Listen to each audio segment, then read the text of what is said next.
Aucune femme ne se battra pour un homme pauvre, parce que la femme n'aime pas la pauvreté et la femme n'aime pas les hommes pauvres. La femme est particulièrement attachée à la richesse parce que dans son inhérence de femme, la femme symbolise la richesse. La femme symbolise l'abondance. C'est pourquoi l'homme qui a une femme, cette femme sur le plan mystico-spirituel, ésotérico-physique, symbolise une vigne. Et quelle est la particularité de la vigne? La vigne symbolise le lieu où l'on fait la richesse. La vigne symbolise aussi le lieu où l'on rencontre le Seigneur. À quel endroit que un an, Noé a rencontré Dieu? C'est en vignant, il a vigné, n'est-ce pas? Il a planté une vigne et il a bu l'alcool, le vin de la vigne, jusqu'à devenir ivre. C'est une figure de style que les pseudo-maîtrisards de la Bible, les pseudo-religions révélées par le diable n'ont pas compris. Ils ont pensé que c'était de l'alcool matériel. Dieu ne deal pas avec des soulards. Donc Noé n'était pas un alcoolique. Il ne pouvait pas se déshabiller comme ça en exposant sa nudité comme un vulgaire individu, comme une personne sans dignité au devant de ses fils, alors qu'il avait un mandat divin sur lui. L'alcool qu'il avait bu avait un rapport avec la connaissance profonde des choses. C'était un haut initié à la haute connaissance ancestrale. Et cette initiation est ce qui avait été traduit par le mot vigne. Et donc la femme est la voie par laquelle l'homme atteint les dimensions initiatiques les plus évoluées. La femme est l'être de la divination. C'est l'être qui divinise l'homme. C'est pourquoi lorsque je te pénètre dans les tréfonds vaginaux,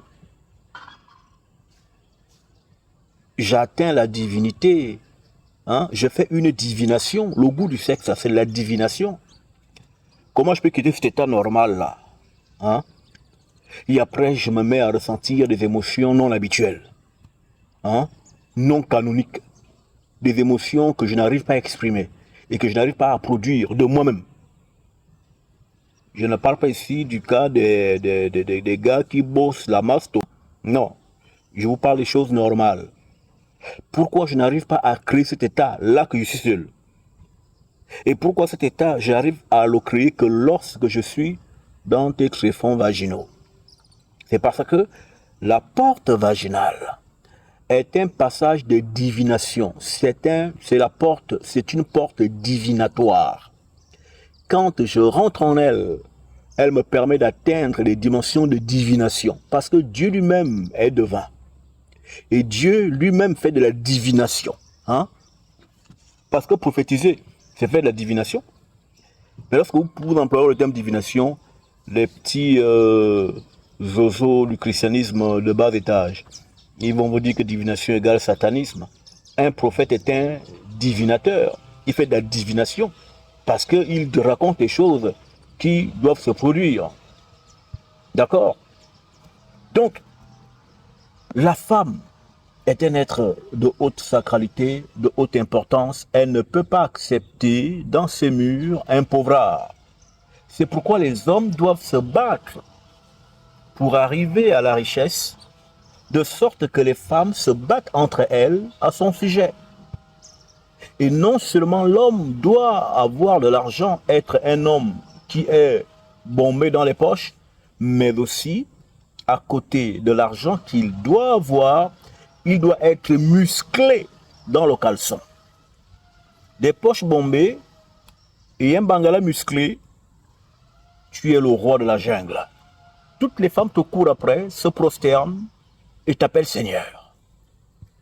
Donc, voici les choses qui glorifient l'homme dans la présence de la femme.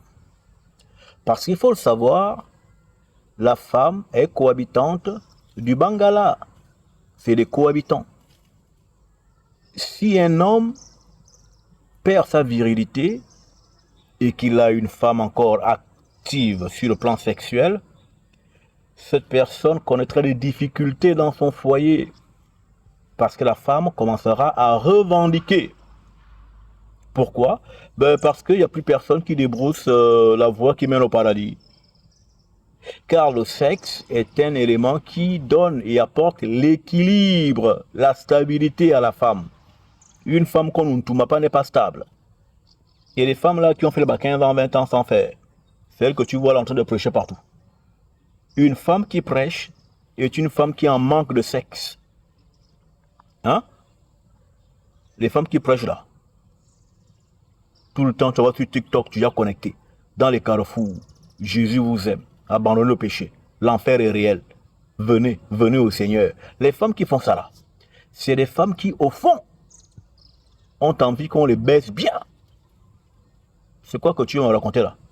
Allonge-toi ici que je t'appuie ça bien et fort et profondément. Elle ne va plus aller hein? Elle ne va plus aller se pavaner de partout comme ça pour raconter ce qu'elle raconte là. C'est les femmes qui ont envie qu'on les prenne. Une femme qui fait l'évangélisation est une femme qui a un problème de sécheresse sexuelle. Il faut un animateur du bas-ventre pour animer ces quartiers paradisiaques des compartiments vaginaux. Mais, il faut bien comprendre, la femme est une bénédiction. Et la femme mène l'homme à la prospérité. Si tu es une femme et qu'avec elle tu ne prospères pas, mon fils, laisse tomber celle-là, c'est pas ta femme. Tu as fait 2 ans, 3 ans, 4 ans, 5 ans avec une femme. Tu es sur place. C'est pas ta femme. Laisse tomber ce fardeau. Elle te met en retard. Prenez des femmes qui apportent un changement significatif dans votre vie. Vous, en tant qu'homme battant, je ne parle pas des petits tintins zozo là qui veulent se faire entretenir par les femmes. Hein. Je parle des vrais hommes. Hein. Un vrai homme. Hein. Voilà. Si tu es une femme et que tu es avec elle, ta vie tourne en rond, rien n'évolue, les mêmes problèmes, toujours les plaintes, laisse tomber ce fardeau. C'est une malédiction. Cette femme est une source sèche.